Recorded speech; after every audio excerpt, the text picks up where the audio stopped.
Romanticizing the past. Have you ever noticed how Gen Z seems to romanticize the year 2016?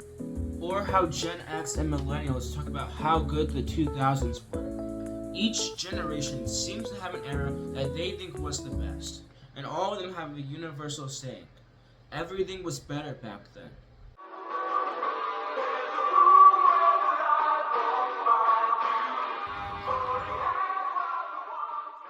Section I. The past never had to compete with reality. Why does every generation think their era was the best? That's probably because they remember the highlights of their life and they aren't happy with their current life.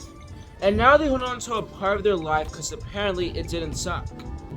Yeah, 2016 may have been good for some, but it wasn't the year that made it good.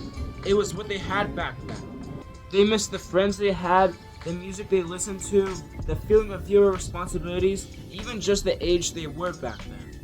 People don't miss the past, they miss how they were as an individual back then. Even back then, in the good old days, people still had days they didn't enjoy. But they don't think about those days. They don't remember them. They remember the highlights of the time.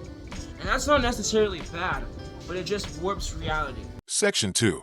The world didn't change as much as you think. So was everything better back then in the good old days? Or were you just younger? Imagine this. Say you could go back to whatever year was best for you.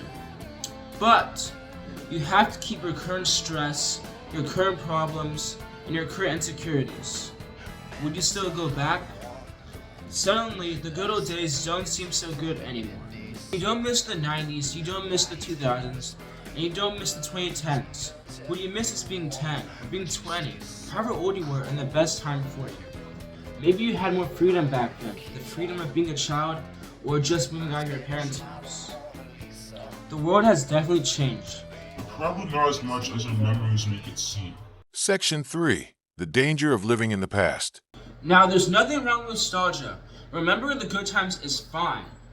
But calling them the best days of your life is a trap. Because you're still alive now. So are the best years of your life already behind you? That's what it's looking like. If you start living your life like the best years of your life are already behind you, then you won't notice the new things in your life, like the new relationships, the experiences, and the good parts of life in general.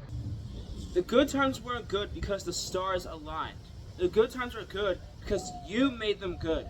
So whether it's 1997, 2007, or 2017, this is still the same life. You can live like 2017 if you want to. But remember, you don't have to recreate the year to recreate the feeling. I'm Hugo Sywood, and I'm hooked on a feeling. I'm high on believing that you're in love with me. Lips as sweet as candy.